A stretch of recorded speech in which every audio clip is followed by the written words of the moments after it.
buenos días. Mi nombre es Eduardo de Oro, soy abogado litigante en la provincia de Mendoza.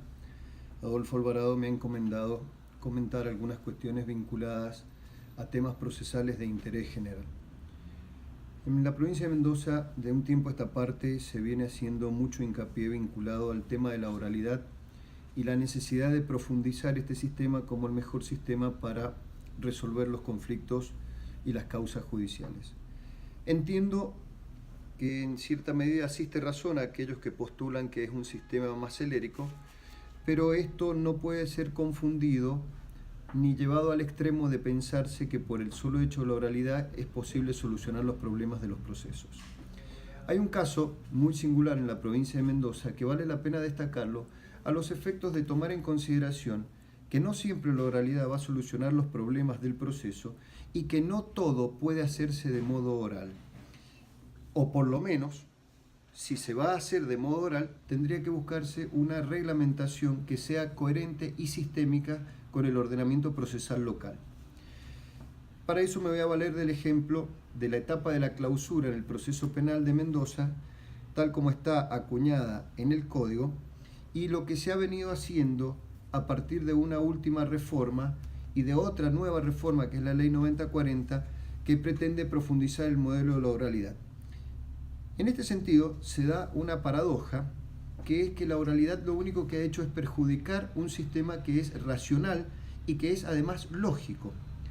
La etapa de clausura en el proceso penal, por todos es conocido que es una unidad lógica, jurídica y probatoria que se plasma en un instrumento escrito, normalmente en la mayoría de nuestros códigos, en el cual el fiscal hace su relación respecto de los hechos que han sucedido en el proceso, de las pruebas en las que lo fundamenta, de la calificación legal a la que arriba y por la que acusa al imputado y por la cual pretende elevar la causa a juicio.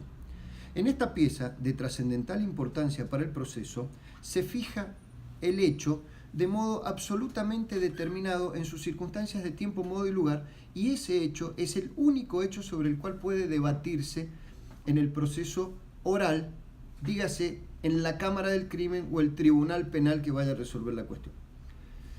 Sin embargo, en el momento de la clausura, el Código Procesal Penal de Mendoza establece la posibilidad de que las partes insten el sobreseimiento o el cambio de calificación.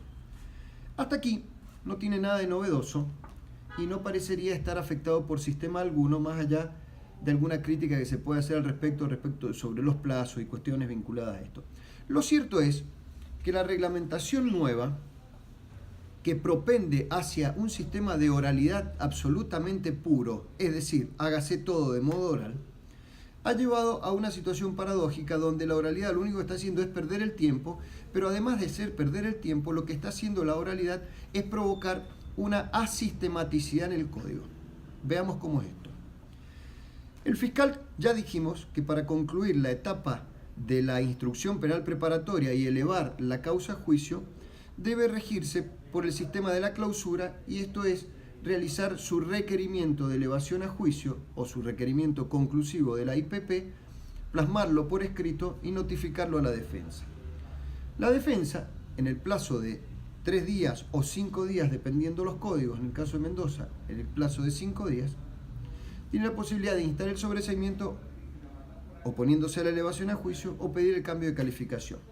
Esta presentación está establecida en los artículos 357, 358 y 360 del Código Procesal Penal de Mendoza, que es el que fija el modo en que el requerimiento debe hacerse y el modo en el que la parte puede oponerse. Es de toda lógica que frente a la realización del requerimiento de elevación a juicio formulado por el fiscal de modo escrito, donde se hace un análisis absolutamente concienzudo de todo el proceso y la prueba rendida, la defensa, obviamente para oponerse, tendrá que hacer una crítica valorativa respecto de los hechos, pruebas y eventualmente calificación jurídica que se le ha dado al hecho. Pues bien, esto se hace por escrito y esto se presenta en el término legal. Hasta aquí no hay ningún problema. Podríamos decir, sería mejor hacerlo oral, sería mejor hacerlo escrito. Es una cuestión de elección de método. Yo creo que por tratarse de una pieza fundamental en el proceso penal, y por ser la pieza que va a fijar el hecho a debatir, debería hacerse por escrito. Bien, sosteniendo que sería mejor hacerlo por escrito, veamos qué es lo que acontece. El nuevo artículo 362 del Código Procesal Penal de la provincia de Mendoza, que es uno de aquellos artículos que señalo como orientadores a profundizar el modelo oral, establece que la oposición a la elevación a juicio deberá ser resuelta en audiencia oral. Bien, bien. Podríamos decir, se aceleró el proceso o se pretende generar una situación de contradictorio frente al juez que debe resolver. Es cierto, no habría mayor inconveniente en que esto pudiera ser de este modo. Sin embargo, el modo en que ha sido reglamentado provoca una asistematicidad lógica que es tremenda y que ha dado lugar, y va a seguir dando lugar, a una paradoja procesal. Y es la siguiente. En la audiencia oral, aquel que se opone es el primero en hablar. Y aquel que realizó el requerimiento de elevación a juicio contesta. Entonces, al contestar los argumentos de quien tenía el derecho de oponerse, normalmente acontece que modifica los argumentos básicos que se tuvo en cuenta para oponerse.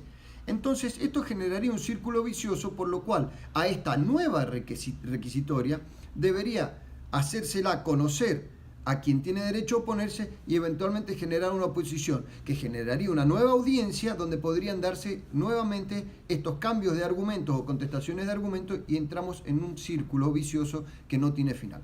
Pero como si todo esto fuera poco, más allá de la asistematicidad que se provoca, hay que prevenirse respecto de que una oralidad mal reglamentada o mal entendida puede llevar a situaciones absolutamente incoherentes adentro de la sistemática del código. El caso del artículo 362 de Mendoza es un caso patente, porque le impone al juez la obligación de velar porque las partes no agreguen argumentos a los ya vertidos en sus escritos de presentación. Entonces, la pregunta es, ¿para qué hacemos una audiencia? ¿Para que las partes vengan a repetir como si se tratara de una poesía los argumentos que han dado y el juez ya los tiene a la vista porque los tiene presentados por escrito y debería resolver sobre los mismos? Evidentemente, esta situación debe alertar a los efectos de que la oralidad se entienda bien, se analice previamente antes de reglamentar en los códigos las situaciones de tipo oral y se vean cuáles son los pros y los contras en pro de la celeridad. Desde ya, muchas gracias, un saludo para todos.